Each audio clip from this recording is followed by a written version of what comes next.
Buenas tardes, tengan todas y todos ustedes.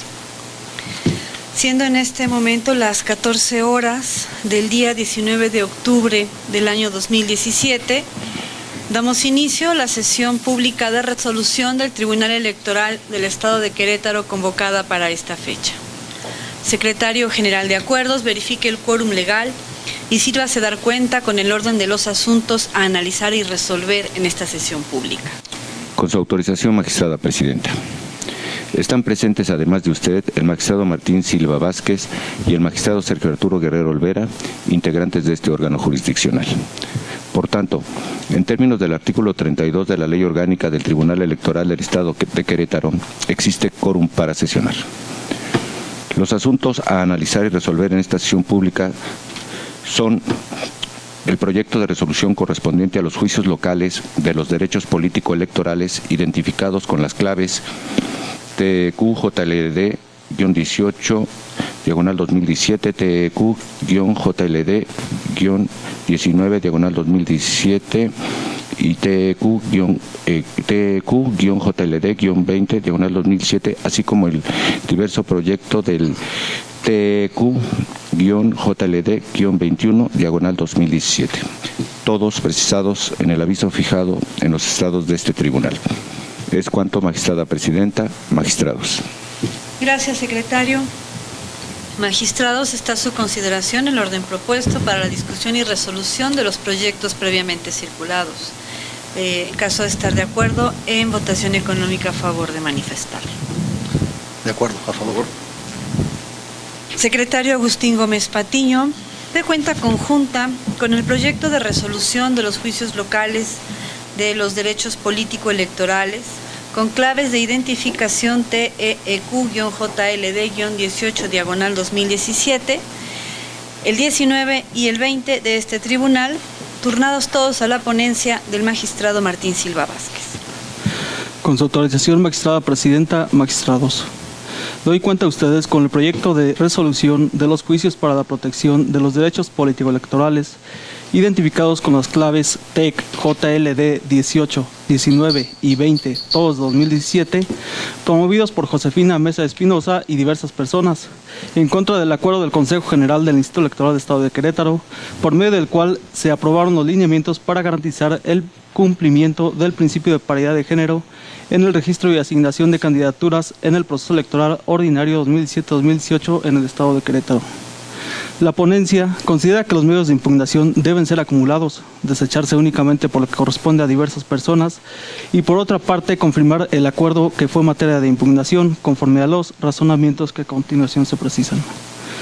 En principio, se propone declarar improcedentes los medios de impugnación que fueron promovidos por quienes ejercen la patria potestad de menores de edad, porque, a consideración de la primera sala de la Suprema Corte de Justicia de la Nación, la patria potestad no puede entenderse como un derecho de los padres, sino como una función que les es encomendada tanto a la madre como al padre en beneficio de los menores y que está dirigida a la protección, educación y formación de los menores de edad. Por tanto, atendiendo al criterio de la primera sala en mención, es que se propone la improcedencia. Por otra parte, se propone el mismo sentido en relación a los medios de impugnación identificados con las claves TEC, JLD 19 y 20, ambos del presente año, exclusivamente por lo que corresponde a Josefina Mesa Espinosa, Alicia Colchado Ariza e Imelda García Ugalde, en virtud de que su derecho para impugnar ha precluido. Se considera así, toda vez que las actoras citadas promovieron un diverso medio de impugnación controvirtiendo el mismo acuerdo que es materia de estudio, lo que lleva a presumir que las ciudadanas desde ese momento ya conocían el acuerdo impugnado. Asimismo, no se advierte que las actoras en cita señalaran hechos supervenientes o desconocidos que justificaran la admisibilidad de una ampliación de una demanda mediante la presentación de nuevos juicios. Ahora bien, precisado lo anterior, la ponencia advierte que las actoras se quejan de los siguientes agravios. 1. El Consejo General del Instituto Electoral del Estado de Querétaro no se encuentra facultado para emitir los lineamientos de paridad de género. 2. Si en el caso los citados lineamientos fueron emitidos con base en el artículo 164, segundo párrafo de la Ley Electoral del Estado, solicitan la inaplicación del mismo, puesto que dicha regla inhibe la participación política de la mujer. 3.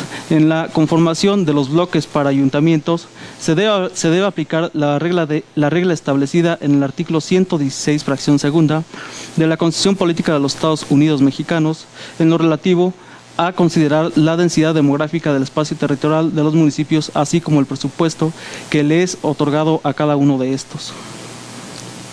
Por lo que corresponde al agravio relacionado con la falta de competencia del Consejo General del Instituto Electoral del Estado de Querétaro, las actoras manifiestan que existe invasión de competencia de dicho órgano colegiado con las funciones del Congreso del Estado y un indebido ejercicio de la facultad de atracción.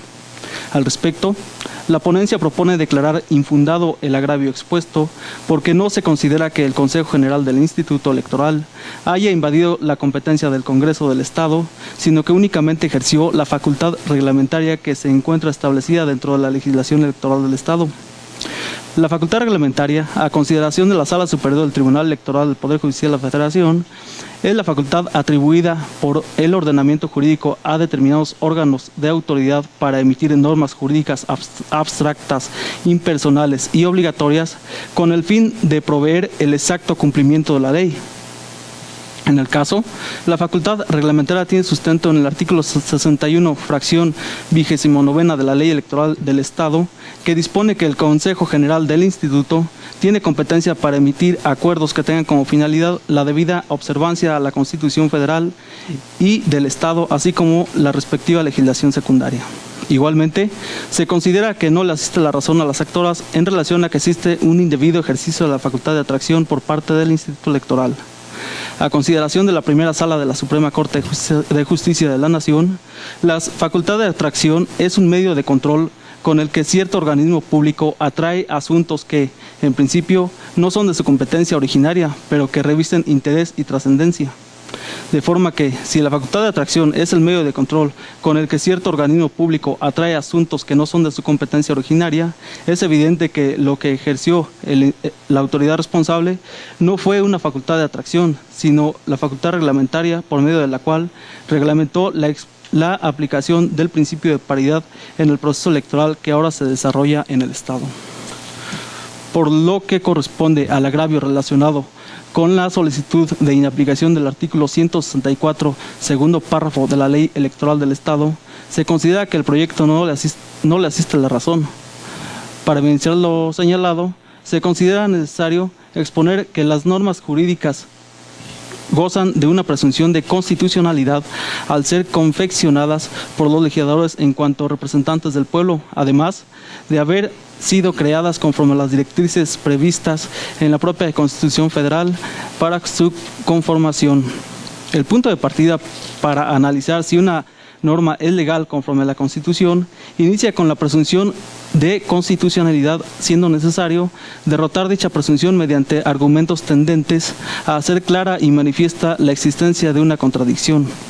En el caso, no se alcanza a desprender la inconstitucionalidad del artículo 164 de la legislación invocada, porque las actoras no manifiestan razones por medio de las cuales se pueda estudiar la inconstitucionalidad que refieren, ni tampoco se desprende que el artículo tachado de inconstitucionalidad vulnere el principio de igualdad consagrado en la legislación.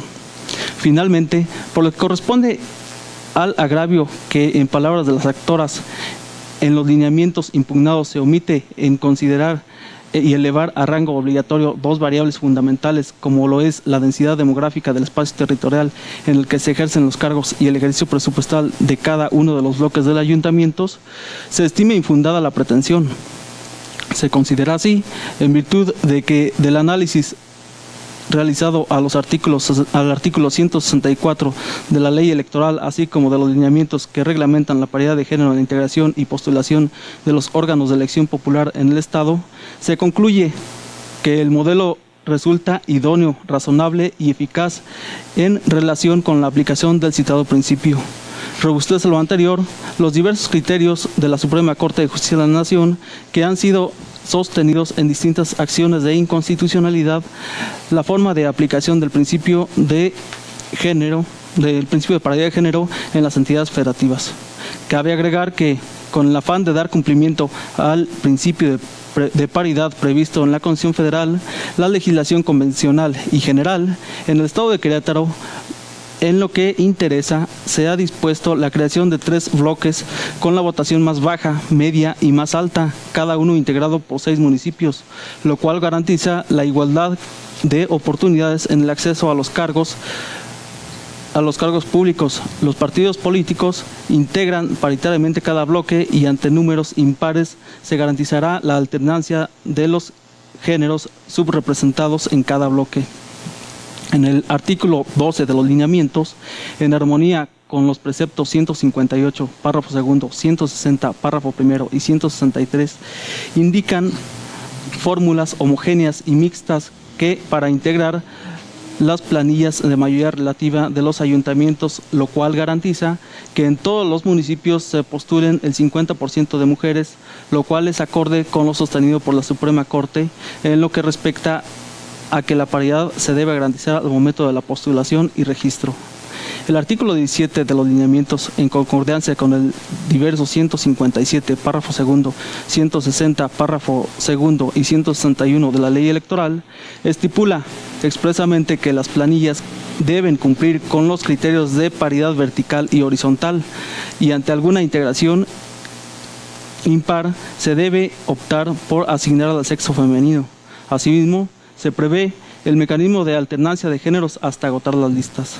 Como ya se expuso, acorde con el artículo 166 de la ley electoral, el diverso 22 de los lineamientos prevé que ante el incumplimiento de las reglas de paridad, la autoridad electoral administrativa podrá modificar las listas o planillas para hacerlas cumplir.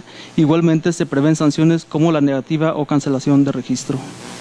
En conclusión, contrario a lo afirmado por las actoras, se considera que la legislación local es razonable, pues balancea aceptablemente los derechos de igualdad, equidad de género y el principio de autodeterminación de los partidos políticos, así como el respeto al voto de la ciudadanía, considerando eje fundamental del sistema jurídico democrático y una participación política en condiciones de igualdad. Por lo expuesto, se propone acumular todos los medios de impugnación al TEC JLD 18-2017, desechar los medios de impugnación TEC JLD 19-2017 y TEC JLD 20-2017 únicamente por lo que respecta a las personas mencionadas y confirmar el acuerdo impugnado. Es la cuenta, magistrada presidenta, magistrados. Muchas gracias, secretario. Magistrados, está a su consideración el proyecto de cuenta. ¿Habrá alguna intervención? Adelante, magistrado. Gracias, magistrada presidenta, con su venia. Quisiera iniciar mi intervención en primer término agradeciendo el generoso esfuerzo de las 2 ponencias de mis compañeros magistrados y agradecer por supuesto también el trabajo realizado por la ponencia a mi cargo. Ha sido un esfuerzo importante en el análisis, debates intensos, y el proyecto lo que hace es recuperar, hace eco de los diferentes puntos de vista que existen en el tribunal, en la cuestión que es sometida a nuestra consideración, y en ese aspecto me gustaría en segundo término recuperar el contexto histórico en el que se da esta cuestión y en primer término en ese contexto señalar algo que me parece muy importante para dar inicio a la discusión sobre el proyecto. En primer término habría que recuperar algo que resulta evidente pero que puede soslayarse en la discusión, y es lo siguiente: la legislación del 2017 no es la misma legislación que la del 2015. Hay cambios importantes en relación con el tema de paridad de género, y estos cambios obedecen, entre otras cuestiones, a diversos cuestionamientos, planteamientos, algunos de ellos justamente resueltos por este tribunal y por la Sala Regional Monterrey. Como es sabido también, en el 2017 hubo una reforma electoral importante en nuestro estado, y esta reforma electoral, en la que por cierto el propio tribunal participó con una serie de propuestas, al igual que el Instituto Electoral del Estado, me parece que la reforma electoral incorpora una serie de criterios que ya eran obligatorios y que están especificados ahí en la legislación. Y entre otros criterios, el que se incorpora de manera obligada es el que tiene que ver justamente con el tema planteado por las actoras en el asunto que estamos poniendo a consideración de nuestros pares, y es el tema de la paridad de género. En ese sentido, insisto, es importante no soslayar que la legislación ha sufrido cambios importantes, y por lo tanto el problema, el debate, no se puede ver con los mismos ojos con los que se veía el problema en el 2015. Hay que tomar en cuenta esos cambios para saber desde qué óptica o perspectiva se aborda el debate o el planteamiento del problema. En segundo término, quiero hacer referencia a un par de cuestiones, a los planteamientos hechos por las actoras. Quiero destacar que es un asunto especial en términos de todo lo que representa como un conjunto de criterios que tanto mis compañeros magistrados como un servidor hemos discutido, debatido, estudiado y arribado a una serie de consideraciones que están ahí plasmadas en el proyecto y que abordan diferentes cuestiones. Una de esas cuestiones tiene que ver con la figura de los menores que acudieron, por supuesto, a través de sus representantes en este juicio, y es un tema que me parece suscitó alguno de los debates más interesantes en virtud de consideraciones que cada uno de los magistrados tenemos en relación con este punto en particular. Un debate muy interesante tiene que ver con la representación. El tribunal tiene un criterio que fue sustentado por mayoría, y están otra serie de consideraciones como el hecho de que los derechos político-electorales sean considerados o no, según ciertos puntos de vista, personalísimos. Nosotros asumimos el criterio en el proyecto de que sí lo son, y ese es uno de los temas importantes que están ahí planteados. Otro de los temas importantes que yo destacaría tiene que ver con la solicitud de inaplicación del artículo 164, el párrafo segundo de la ley electoral. Ahí las actoras plantean una cuestión, una serie de consideraciones en relación con la presunta inconstitucionalidad de ese precepto, lo cual obligó que se hiciera un estudio en relación con esta serie de consideraciones. La conclusión es que hay que tomar en cuenta en el estudio de esta serie de planteamientos una serie de aspectos que rigen esta clase de análisis. Uno de ellos es que todas las normas del sistema jurídico nacional gozan de una presunción, y esa presunción es que son conformes a la Constitución. Evidentemente que esa presunción es derrotable, pero para que sea derrotable se requiere de la aportación de un conjunto de elementos, de argumentos que conduzcan a la autoridad jurisdiccional a arribar a esa conclusión, lo cual en el caso no ocurre, a pesar de que se hace un análisis justamente en función de establecer si existe esa situación en el planteamiento por parte de las actoras. Destacaría, uno de estos planteamientos tiene que ver con cuestionar un modelo que existe en la ley electoral del Estado en relación con la paridad, y preferir otro modelo que las propias actoras proponen en sus juicios. Ese modelo toma en cuenta aspectos que no están contemplados actualmente en la ley, como son lo que tiene que ver con el tamaño proporcional o el tamaño de la población en los ayuntamientos y aspectos económicos dentro de la configuración de esos ayuntamientos. Y para ello proponen como una ruta probable o posible hacerlo, sustituir la interpretación, el modelo que contempla un artículo, aplicando un artículo directamente de la Constitución. Esto es, tomar en cuenta lo establecido en el artículo 116, fracción segunda de la Constitución Federal.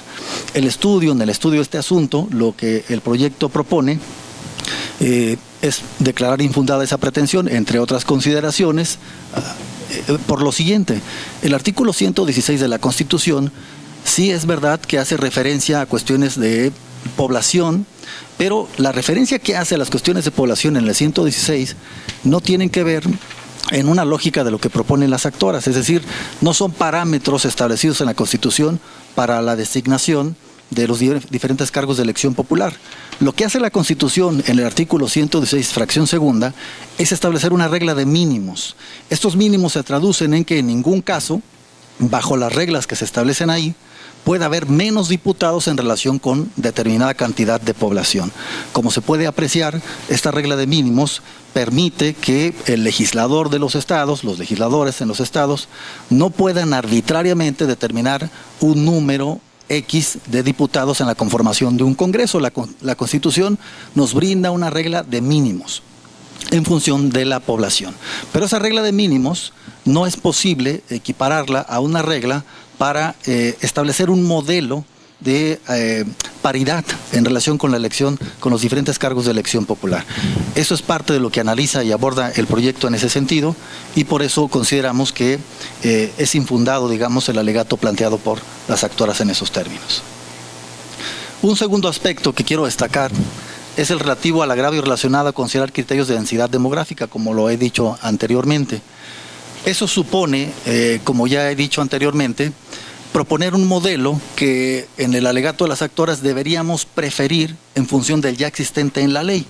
Pero para que esa preferencia pudiera darse en una resolución, la autoridad jurisdiccional tendría que encontrar elementos sólidos que permitan concluir que el modelo actual, el existente ya en la ley electoral y en los lineamientos que se impugnan, no cumple con la función o la finalidad de que exista una efectiva paridad de género, lo cual en el proyecto justamente se concluye en sentido contrario. Esto es, la consideración que sostiene el proyecto es que el modelo es idóneo, es razonable y es efectivo y eficiente en función de lograr los objetivos de que exista una paridad efectiva. Y más aún, diferentes criterios de la Corte que están citados justamente en el proyecto van o apuntan en el sentido de que la paridad horizontal, que es parte de lo que aquí se cuestiona en función de los ayuntamientos, no resulta en estricto sentido obligatoria para los estados.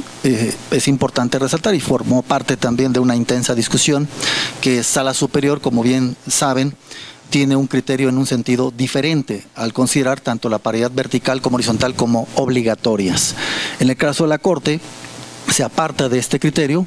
Sin embargo, como el propio proyecto contempla y destaca, estas dos cuestiones están pendientes de resolverse en una contradicción de tesis, y habrá que esperar qué es lo que resuelve la Suprema Corte de Justicia de la Nación en ese sentido. Sin embargo, el proyecto lo menciona única y exclusivamente por lo que vea el hecho siguiente. Si bien la paridad horizontal en ese criterio de la Corte no lo establece como obligatorio, es muy claro que en el caso de Querétaro sí lo es, tanto en el caso de la paridad vertical como la horizontal. En nuestro estado no es potestativo, no queda, digamos, sujeto a la posibilidad de la voluntad libre del legislador, sino que es una cuestión obligatoria. Y de hecho, exactamente así está en nuestra legislación y así está en el modelo que existe en los lineamientos que se impugnan por parte de las actoras. De tal forma que se insiste, el modelo no logra ser, digamos, derrotado en función de los argumentos que vierten las actoras, y el proyecto concluye, después de un análisis e intensas discusiones, de que el modelo es, se insiste, razonable, es idóneo y es eficaz. Es todo por mi parte, magistrada presidenta. Muchas gracias, magistrado. ¿Habrá alguna otra intervención? Adelante, magistrado. Muchas gracias. Pues bueno, también comenzar con, digamos, una felicitación no solamente a las ponencias, no solamente a este tribunal, sino también a lo que como sociedad hemos alcanzado. Digamos que en estos momentos, si nosotros hiciéramos un recuento de dónde estábamos, por ejemplo, en el 2002, dónde estábamos en el 2008, dónde estábamos en el 2014 y dónde estamos hoy parados en el 2017, veremos que se ha caminado a zancadas, no solo porque lo que han hecho algunos tribunales, sino en mucho por la lucha de mujeres, también de hombres, de instituciones que han labrado un sistema de equidad y un sistema de cuotas de participación de las mujeres muy robusto y muy completo, digamos, ¿no? Si recordamos, por ejemplo, en el 2002 se hablaba de un 70% de candidaturas protegidas, digamos, luego se pasó a un 40% y hoy, gracias en mucho a estas reformas constitucionales y a sentencias muy importantes que han dictado diversos tribunales, pues tenemos un 50-50. Ahora, esto demuestra en mucho que no hay un modelo perfecto, o sea, todos los modelos se pueden ir perfeccionando. Y por eso en el tema que todos los temas que están aquí están muy bien tratados, me parece muy interesante, pasando por los menores, la legitimación y también pasando por, digamos, la constitucionalidad del acuerdo. El tema que a mí me interesa mucho es si podemos todavía aspirar a un modelo mejor. Definitivamente siempre podemos perfeccionar el modelo que ya está, pero hay que ver si eso siempre le tocará decirlo a los tribunales. Hay que ver si los modelos que prevén los legisladores también pueden siempre perfeccionarse a partir de los tribunales. Que esta es una pregunta muy legítima si a lo que aspiramos es una distribución de competencias en la que cada quien se haga cargo justamente de la progresividad de los derechos fundamentales. ¿Sí? Que el legislativo hace su trabajo, los judicial hace su trabajo y el ejecutivo hace su trabajo. Me parece que por eso la importancia de mirar hacia el pasado y ver las grandes diferencias en las que estamos. Hoy lo que se pide en esta demanda, y creo pues válido, aunque no necesariamente constitucional, es que se vayan incrementando otros criterios que no están en la legislación. Pero vamos a ver, en el 2015 lo que tenía este tribunal era la ausencia absoluta del principio de paridad horizontal. Y creo que el magistrado Martín lo dijo muy bien. Pasamos de no tener nada en nuestras leyes, actualmente en el 2015 no teníamos nada, pasamos a tener mucho. Cuando digo mucho es mucho y ahorita voy a tratar de explicar rápidamente cómo está contemplado y diseñado el modelo legal. Entonces por eso digo, la verdad es que sí, en honor a quienes han trabajado todo esto durante mucho tiempo, les diríamos, hemos llegado a un muy buen puerto, tal vez no sea el último destino en algunos años o después de probar este modelo veremos si también ha funcionado o no. Pero en estos momentos estamos en muy buenas condiciones de declarar, obviamente, la constitucionalidad del modelo que tiene Querétaro, que es muy bondadoso en muchos aspectos comparados con otros sistemas normativos, incluso a nivel mundial, ¿no? Es un modelo que conforme a los criterios de la Suprema Corte de Justicia de la Nación, ni siquiera es obligatorio. O sea que el primer argumento que a mí me mueve mucho a votar a favor de este proyecto es lo que ha venido diciendo la Suprema Corte de Justicia de la Nación en múltiples precedentes, en el Distrito Federal desde el de septiembre de 2014, en el estado de Morelos el 30 de septiembre de 2014, en Chiapas el 2 de octubre del 2014, en Zacatecas el 31 de agosto del 2015, y todavía más reciente, el 11 de febrero de 2016, en el caso de Quintana Roo. En todos ellos, la Suprema Corte de Justicia de la Nación dijo al menos tres cosas a mí que me parecen muy importantes y que justifican mucho la forma en que está el proyecto. En primer lugar, que ningún artículo de la Constitución y por supuesto de ningún principio se puede obtener la exigencia constitucional de la paridad horizontal. Esto lo dijo categóricamente la Suprema Corte de Justicia de la Nación. Y hay algo más ahí todavía, unos párrafos perdidos en alguna resolución de la Corte donde dice incluso si las legislaturas hicieran algo así como paridad horizontal irían más allá de lo que dice la Constitución, lo que sugería como incluso la inconstitucionalidad. Después se fue matizando este criterio que viene en algunos, votado por algunos ministros, pero ahora lo que la Corte dice es la Constitución obliga a la paridad horizontal, en cuyo caso es el Estado, cada entidad federativa la que puede decidir si pone o no la paridad horizontal, no hay obligación. Y aquí es donde hay un punto de desencuentro con Sala Superior, porque Sala Superior dice, la Constitución no dice, pero los tratados sí lo dicen. Y cuando lo dicen los tratados, entonces es obligatorio también en paridad horizontal. Ahí es donde está el punto de quiebre entre la Sala y la Corte. Pero bueno, lo que ha dicho la Corte es esto, no es obligatorio, cada entidad puede hacer un modelo y lo único que se puede revisar, y esto es lo que ha dicho contundentemente la Suprema Corte, es si el modelo es razonable o no. Eso es lo que nos toca a nosotros hacer, verificar si el modelo es razonable o no. No le podemos exigir lo que en ética se llama deberes supererogatorios, ¿no? Ir más allá del deber tampoco no le podemos pedir, porque la Constitución es el dique, son las 4 esquinas sobre las que podemos trabajar. Y entonces vamos a ver si el modelo queretano es o no razonable. Y a mí me parece que hay muy buenas consideraciones en el proyecto para considerar que definitivamente ahora, en estos momentos, el modelo es más que razonable. Para empezar, establece la paridad horizontal en presidentes municipales, de tal manera que pues eso ya es algo como lo que teníamos, que se ordenó en diversos medios de impugnación. Es algo, es decir, ya se respeta el punto hasta el que llegamos. Pero no solamente eso, establece la propia ley, y el acuerdo no es más que una repetición de lo que dice la ley. El legislador lo estableció, hay que ser muy claros con esto, que deberían de formarse tres bloques de diferentes municipios, y esos bloques, como todo mundo sabemos, tienen clasificado los municipios donde hay mayor, mediana y mínima competitividad, porcentaje de votación. Y ahí todavía, si esto mejora el modelo que ya habíamos conseguido en la elección pasada, está súper mejorado porque se distinguen estos 3 bloques, lo cual permite y evita, mejor dicho, evita que las mujeres sean postuladas en aquellos donde se obtuvieron los peores lugares por partido. Esto es un gran avance. Quiero decir, es un gran avance incluso en la literatura que existe al respecto. Un avance así todavía no se ve en otros lugares, y las teóricas todavía ni siquiera lo tienen claro que se puede llegar a tanto.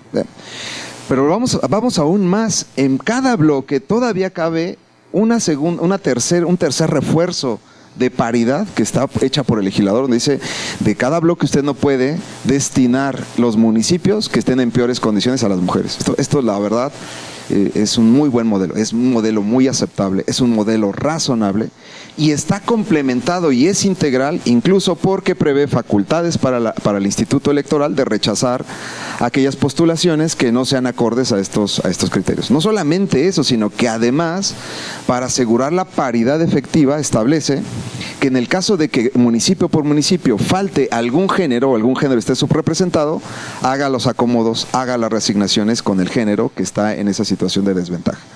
La verdad que no solamente se ve un modelo aceptable, sino más allá de lo aceptable. De tal manera que en esta ocasión, aunque yo soy un simpatizante del feminismo y de la perspectiva de género, no me queda más que reconocer que no siempre la perspectiva de género y la equidad siempre van a ganar todas las batallas o siempre van a tener la razón. No me queda más que decir que en estos momentos el Tribunal Electoral del Estado de Querétaro no tiene mayores consideraciones para descalificar este modelo e implementar criterios que no están en la Constitución, como es el poblacional o como es el presupuestal. Se podrían agregar otros, también hay que decirlo. Por ejemplo, pues, ¿cuántas mujeres componen un distrito o un municipio? ¿Qué calidad de vida hay ahí? ¿Cuántas escuelas hay? ¿Qué grado de educación tienen las mujeres en ese lugar? Que esas son algunas. Se pueden agregar en criterios. Todos tal vez perfeccionándolo, pero vamos a ver. En estos momentos lo que la Corte pide es que sea un modelo razonable. Y entonces lo que hay que hacer es verificar si estos criterios son acordes a otros derechos fundamentales, por ejemplo, el derecho de igualdad de los hombres y las mujeres a participar, por ejemplo, la libertad de decisión, de autonomía, de autodeterminación de los partidos, y si uno balancea más o menos bien eso, que es lo que está pasando con esta ley, pues entonces tenemos un modelo razonable. No quiero decir que no se pueda perfeccionar, pero tal vez una vez que veamos si funciona o no, una vez que veamos qué alcances tuvo, una vez que nos pongamos de acuerdo acerca de si estas acciones afirmativas deben permanecer tal como están más tiempo, entonces sí estaremos con más elementos, con más experiencia como pueblo, como comunidad, podremos exigir que esto se perfeccione. Que se perfeccione, no que logre la perfección, ¿verdad? De tal manera que yo no tengo más comentarios que sumarme a la propuesta en todos sus términos del proyecto y festejar junto con toda nuestra comunidad política que Querétaro es una historia de éxito en el tema de equidad. Somos una historia de éxito, nos debemos sentir muy orgullosos de esto, y que estemos buscando la perfección todavía da cuenta mucho de los alcances y la madurez cívica y que ha alcanzado nuestra sociedad. por eso acompaño totalmente en sus términos el proyecto. Gracias, magistrado. Gracias, magistrado. ¿Alguna otra participación? Bien. Por mi parte, quiero también destacar, reconocer todo el trabajo que ha realizado este tribunal, pero particularmente el trabajo que realiza la ponencia de este proyecto, encabezada por el magistrado Martín Silva. No es un trabajo sencillo, implica mucho tiempo destinado al análisis, a la reflexión, implica también mucho tiempo destinado a la discusión, al intercambio de ideas, y me parece sumamente importante, por una parte, insisto, destacar este trabajo realizado, que se proyecta o que queda materializado en un proyecto congruente, en un proyecto integral, en un proyecto de alta calidad jurisdiccional, y por otra parte destacar, reitero, el trabajo que realiza esta institución en general. Estamos hablando de un tema sumamente valioso para la esencia de un Estado en la actualidad. Estamos hablando de un tema sumamente valioso para la democracia paritaria, para un diseño institucional que realmente tutele, salvaguarde derechos dentro de todo este conglomerado de derechos, los derechos de las mujeres, particularmente los derechos político-electorales de las mujeres, particularmente el salvaguardar el principio de igualdad sustantiva en el Estado, es un tema en la agenda sobre el cual se ha avanzado mucho y sobre el cual se tendrá que seguir construyendo. Yo creo, estoy convencida, ya lo comentaron ambos magistrados, que Querétaro ha contribuido de manera contundente en la consolidación de una democracia paritaria, en la consolidación de una democracia en la que el principio de igualdad sustantiva entre mujeres y hombres es una realidad. Ya se mencionaba hace un momento, por ejemplo, algunos datos en relación a todo el proceso de evolución, de construcción y de consolidación de los derechos de las mujeres en el escenario político electoral a nivel nacional, en la década de los 90, ¿no? Como destaca el que se incluye en el marco normativo la prohibición de que, o la obligación, mejor dicho, de que se postulen, cuando no se pueden postular más allá de 70% de cargos de un solo género, lo cual implica que se van abriendo espacios, cuotas de géneros para un género que históricamente ha sido subrepresentado. Después este porcentaje se incrementa de 30 a 40%. Vemos las reformas tan importantes en el 93, 96, 2002, 2007 y 2008, hasta llegar a la inclusión en el texto constitucional del principio de paridad como resultado de intensos debates, acciones, discusiones de diferentes órganos del Estado, de ciudadanía, de partidos políticos. Particularmente en el Estado de Querétaro también hemos contribuido, insisto, y yo quiero resaltar lo que pasó en el último proceso electoral, hace algunos años aquí en Querétaro, porque vemos un cambio en la integración de órganos de representación sumamente valioso. Cambio en el cual ciudadanía, fuerzas políticas, instituciones electorales, de manera conjunta contribuyen. Nosotros tenemos, y voy a hacer un comparativo, del año 2012 al año 2015. Contamos en el año 2012 con dos presidentas municipales mujeres, lo cual constituye o representa un 11% del total de los 18 municipios del Estado. Contamos con un 0% de mujeres legisladoras que hubiesen accedido al cargo por el principio de mayoría relativa. Contamos con un 20% de mujeres legisladoras que hubiesen accedido al cargo por el principio de representación proporcional, y en general, en su totalidad, una integración de la legislatura de 8% de mujeres y 92% de hombres. Como resultado de los comicios de 2015, vemos un cambio sustancialmente claro, contundente en la integración de los cargos de órganos del Estado. Y en relación a las presidencias municipales, como todas y todos sabemos, de 18 municipios, 9 son encabezados por mujeres como titulares del órgano colegiado de gobierno y 9 por hombres, lo cual representa un 50% y pone de manifiesto claramente ese principio de paridad. Por otra parte, en cuanto a la integración de la legislatura, el 52% está integrado por mujeres y el 48% por hombres.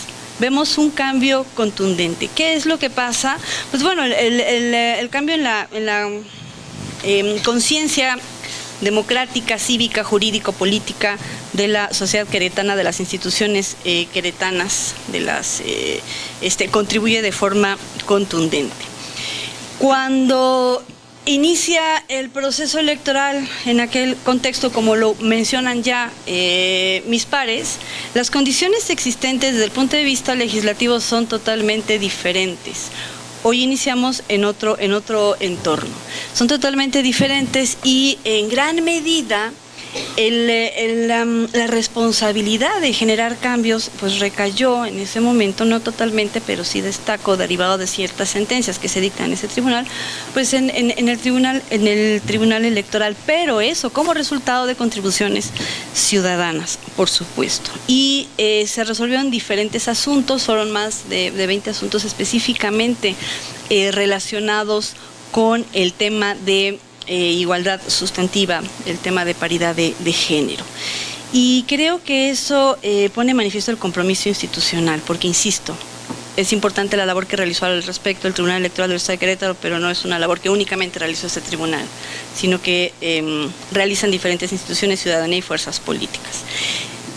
Derivado de ese proceso electoral, se hacen obligadas diferentes discusiones, diferentes reflexiones en torno al proceso en sí, a los resultados del mismo, que impactan en una reforma electoral local en el año 2017, publicada en el periódico oficial en junio de 2017, que pone de manifiesto una transformación del entramado legislativo queretano en materia de paridad de género.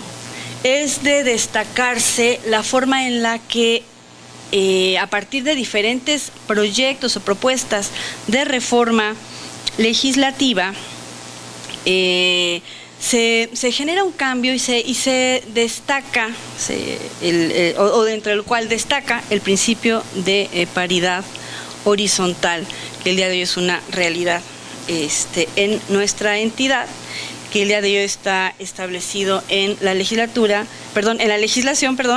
y que posiciona a Querétaro en muchos aspectos en un lugar vanguardista en la lucha por los derechos político-electorales de las mujeres.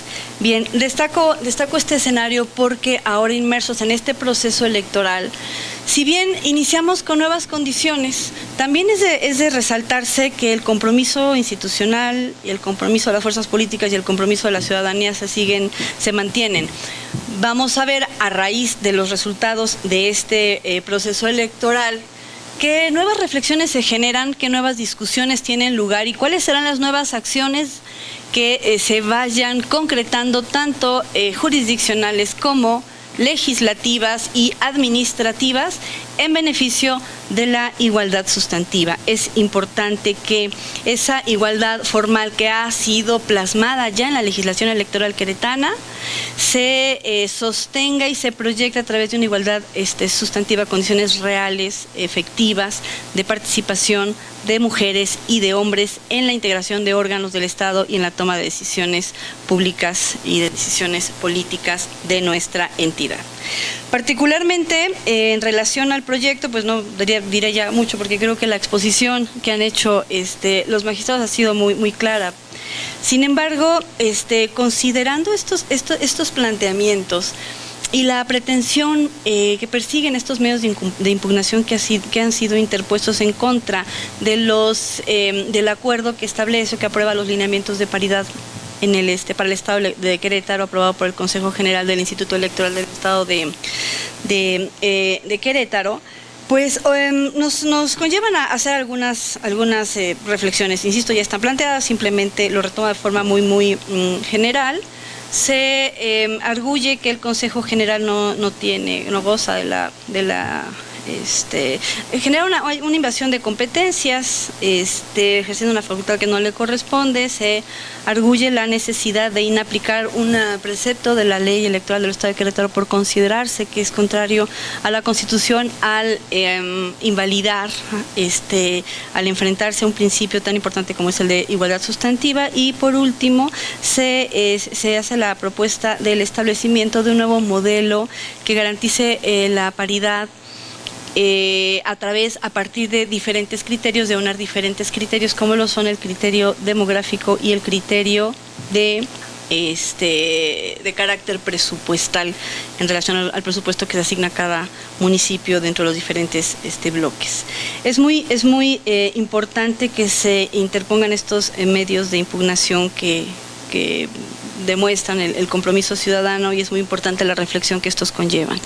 Insisto, el tratamiento que se le da a través de este proyecto a estas pretensiones es resultado de un análisis objetivo, de un análisis serio, que concluye en la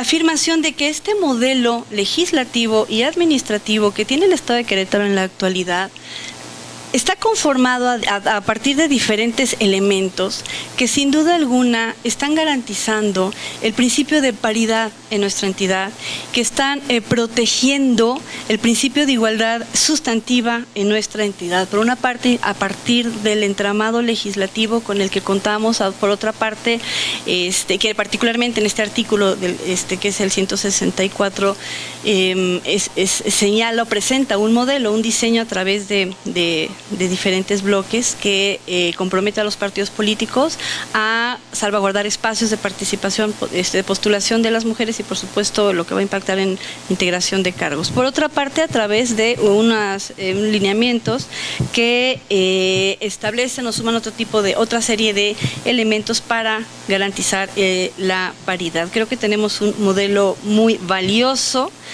de defensa de la paridad y de la igualdad sustantiva. Como ya se ha dicho en esta sesión, vamos a ver qué pasa a raíz de propiamente del desarrollo del proceso electoral y de la jornada electoral, y sin duda derivado de esto se sumarán a la mesa de discusión en torno a esta temática tan importante nuevas aportaciones, y sin duda este proceso y esa jornada particularmente darán lugar a nuevas acciones por parte de los órganos del Estado y por parte de los órganos electorales, y habrá muchas y nuevas contribuciones. Quiero reconocer el proyecto, insisto, y el trabajo que al respecto se ha realizado. No sé si existe alguna participación por parte de los magistrados, y al ser así pido, secretario general de acuerdos, tome la votación. Con su autorización, magistrada presidenta. Magistrado Martín Silva Vázquez. A favor. Gracias, magistrado. Magistrado Sergio Arturo Guerrero Olvera. A favor. Gracias, magistrado. Magistrada Gabriela Nieto Castillo. A favor. Gracias, magistrada.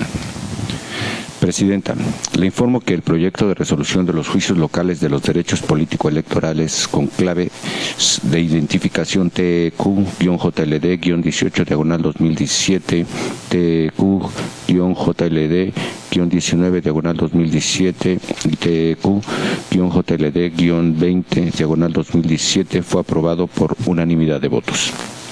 En consecuencia, en relación a los medios de impugnación de cuentas se resuelve. Primero, se acumulan los medios de impugnación identificados como TEQ-JLD-19/2017 y TEQ-JLD-20/2017 al diverso 18 de 2017, y se ordena glosar copia certificada de los puntos resolutivos de la presente resolución a los autos de los medios de impugnación acumulados.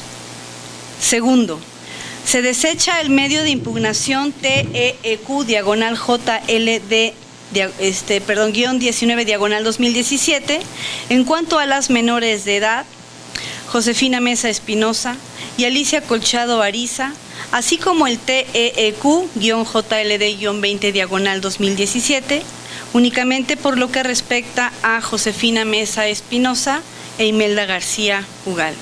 Tercero, se confirme el acuerdo impugnado en lo que fue materia de estudio.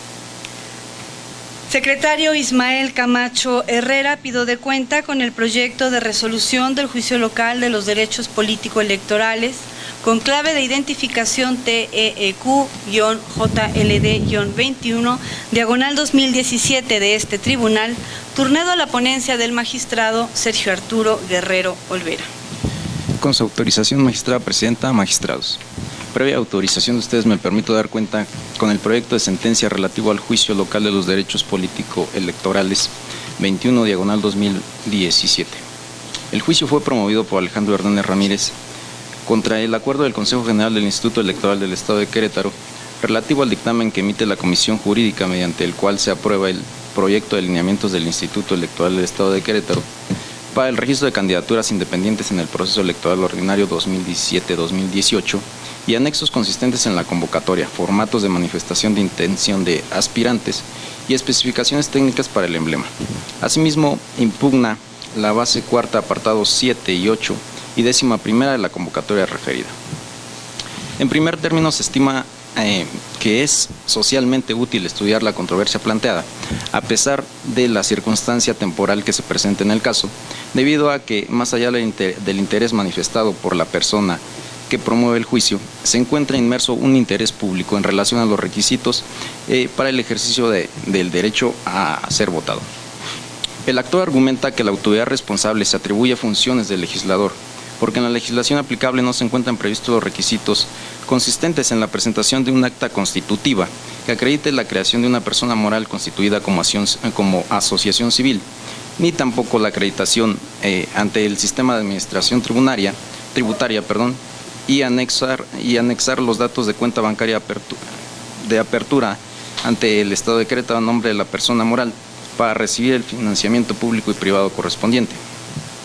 Los agravios del actor se consideran infundados, pues contrario a lo sostenido por él, estos se encuentran expresamente previstos en los artículos 317, numeral 1 y numeral 4 de la Ley General de Instituciones y Procedimientos Electorales, así como en el artículo 185, párrafo primero y tercero de la Ley Electoral del Estado de Querétaro. Por otro lado, la Suprema Corte de Justicia de la Nación ya ha estudiado y resuelto la constitucionalidad de tales requisitos en las acciones de inconstitucionalidad 35-2014 y sus acumuladas, así como en la diversa 22 diagonal 2014 y sus acumuladas de manera respectiva. Por otra parte, el actor también expuso que la autoridad administrativa incumplió la supuesta obligación de recibir las manifestaciones de respaldo ciudadano a través de una vía electrónica. Sin embargo, además de que no existe a nivel constitucional ni legal alguna norma que obligue a dicha autoridad a implementar un sistema informático como única y exclusiva alternativa para la recepción del respaldo, tanto el artículo 189 de la Ley Electoral del Estado de Querétaro como la base 11ª, segundo párrafo de la convocatoria, establecen de manera permisiva que las manifestaciones ciudadanas puedan recibirse en las oficinas del Consejo General o a través del sistema informático que para ese efecto autorice el Consejo General. Es decir, la recepción puede ser de una u otra forma. Conforme a lo expuesto, en el proyecto se propone confirmar los actos impugnados. Es la cuenta, magistrada presidenta, magistrados. Muchas gracias, secretario. Magistrados, está a su consideración el proyecto de cuenta. ¿Habrá alguna participación? Sí, presidenta. Adelante, magistrado. Muchas gracias. Es muy breve y tiene que ver también con otra figura que desde la elección pasada ya había generado algunas impugnaciones, que es la de la candidatura independiente. En este caso, un ciudadano viene a cuestionar los requisitos establecidos en el acuerdo emitido el 18 de septiembre por el Consejo General del Instituto Electoral del Estado de Querétaro, relacionado con los lineamientos y anexos consistentes en la convocatoria, formatos de manifestación de intención de aspirantes y especificaciones técnicas para el emblema de las candidaturas independientes. Destaco dos temas muy sencillos. Uno, que en este proyecto se propone tener por presentado en tiempo la demanda debido a que pues el acuerdo se publicó con fecha posterior a la presentación de la demanda y la convocatoria es un anexo del acuerdo, de tal manera que a pesar de que nosotros requerimos al actor para que nos dijera cuándo conoció de los actos impugnados y nos contestó fuera de tiempo, lo cierto es que existen elementos para creer que pues en realidad desconocía al momento de presentar la demanda el acuerdo, dado que no había sido publicado con anterioridad. Y bueno, este fue una muy buena oportunidad para estrenar, al menos a nivel de proyecto, lo que actualmente dice el artículo 17 constitucional, que establece que las autoridades jurisdiccionales deben privilegiar la solución del conflicto sobre los formalismos procedimentales como el de plazo. Así que bueno, hay una justificación ahí para entrar al estudio del asunto. Porque además, en realidad lo que se están cuestionando son al menos 3 requisitos que en concepto del actor no son legales. Uno es la creación de la cuenta bancaria, otro es la creación de una asociación civil y finalmente la permisión de que se establezcan mecanismos electrónicos para recibir manifestaciones de respaldo ciudadano. Nos parece que es una buena oportunidad para pronunciarnos al respecto, porque este es un requisito de candidaturas que ya están en marcha, de aspirantes que ya están trabajando el tema, y qué mejor que dotar de certidumbre, de legalidad, de seguridad jurídica a estos acuerdos, diciendo si son válidos o no. En concepto del proyecto, tanto la cuenta bancaria como la creación de la AC son cuestiones que están claramente detalladas en la ley. Lo que hace el acuerdo impugnado no es más que reproducir lo que ya dice la ley. Igual pasa con la obligación de proponer manifestaciones de respaldo, y aquí tal vez un dato interesante es que justamente este tribunal en la elección del 2015 fue el primero que estableció a nivel nacional el deber, porque se impuso como el deber al Consejo General del Instituto, implementar un mecanismo electrónico que permitiera a los ciudadanos varias vías de control de los respaldos de manifestación de apoyo. Antes los candidatos, los aspirantes tenían que llevar a sus ciudadanos que los apoyaban directamente ante las oficinas del instituto y bueno, la ley era muy exigente en ese sentido, así que nos imaginábamos 1000 personas formadas, 520, 10 en las instalaciones del instituto con su credencial de elector listas y prestas para aguantar cualquier clase de tiempo y manifestar su respaldo. Este tribunal, en una resolución de pleno, determinó que debería de haber algún mecanismo. Estamos en la era de la información y pensamos que era muy fácil implementar un mecanismo electrónico que le emitiera reportes a los ciudadanos para que supieran cuántos respaldos llevaban, y no solamente eso, sino que además los pudieran subir electrónicamente. Este fue el primer ejercicio nacional que se hizo así. Afortunadamente el Consejo reaccionó más allá que de lo bien hecho, hizo un excelente ejercicio, y podemos decir que hicieron ellos el primer modelo nacional aplicado en la elección pasada para las candidaturas independientes. Hoy por hoy el Instituto Nacional Electoral ya tiene un modelo, también tiene el instituto, y bueno, en la propia convocatoria, en la ley se establece ese deber y se debe otra vez una reforma legal producto de una sentencia de este tribunal, lo cual nos tiene muy contentos porque podemos participar activamente en la conformación de nuestras reglas. Por esas razones se propone confirmar en todos sus términos el acuerdo impugnado. Eso es todo, presidente. Gracias, magistrado. Magistrado, ¿habrá alguna participación? Bien, por mi parte sí la habrá. Con todo respeto me aparto del sentido del proyecto, en virtud de que a mi consideración debería de considerarse, no deberíamos entrar al estudio del mismo, toda vez que hay una manifestación. Bueno, el 18 de septiembre se aprueba el acto impugnado, que es un acuerdo del Instituto Electoral del Estado de Querétaro, y el 23 de septiembre, en relación a la candidatura independiente, como ya se expuso, el 23 de septiembre se tiene conocimiento del mismo, y el 28 de septiembre se interpone un juicio local de derechos políticos electorales. De acuerdo a lo que establece la Ley de Medios de Impugnación en materia electoral del Estado de Querétaro, existe un plazo para la interposición de medios de impugnación, mismo que refiere a 4 días, requisito indispensable para la procedencia de cualquier medio de impugnación. Si bien, dada la interpretación que se realice de la documentación que obra en el expediente, podrían entenderse algunas dos vías o dos salidas para hacer referencia al tiempo de interposición del medio de impugnación, me parece que en atención a una prevención que se hace por parte de la ponencia de manifestación de cuál fue la fecha en la cual la parte actora tiene conocimiento del acuerdo impugnado, del acto impugnado, y él señala que tiene conocimiento tanto del acuerdo como de los lineamientos. En fecha 23 de septiembre hay una manifestación clara de esa fecha, motivo por el cual, al interponer el medio de impugnación de manera posterior al plazo previsto por la Ley de Medios de Impugnación en materia electoral, pues se encuentra fuera de él mismo. Por tal razón me aparto, insisto, con todo respeto, de la propuesta de este proyecto. ¿Habrá alguna otra intervención? Magistrados, al no haberla, solicito, secretario general de acuerdos, tome la votación. Con su autorización, magistrada presidenta. Magistrado Martín Silva Vázquez. A favor del proyecto.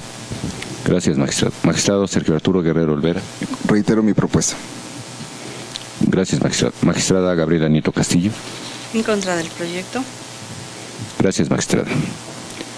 Presidenta, le informo que el proyecto de resolución del Juicio Local de los Derechos Político-Electorales con clave de identificación TEQ-JLD-21/2007 fue aprobado por mayoría con voto en contra de usted, magistrada presidenta. En consecuencia, en relación al medio de impugnación de cuentas, se resuelve. Único, se confirman los actos controvertidos. Pido, secretario general de acuerdos, informe si conforme al orden del día existe algún otro asunto a tratar. Presidenta, le informo que conforme al orden del día no existe otro asunto pendiente por desahogar en esta sesión. Gracias, secretario. De esta manera, al haberse agotado los puntos que conforman el orden del día y siendo en este momento las 14:56, damos por concluida esta sesión pública de resolución, agradeciendo a todas y a todos su asistencia.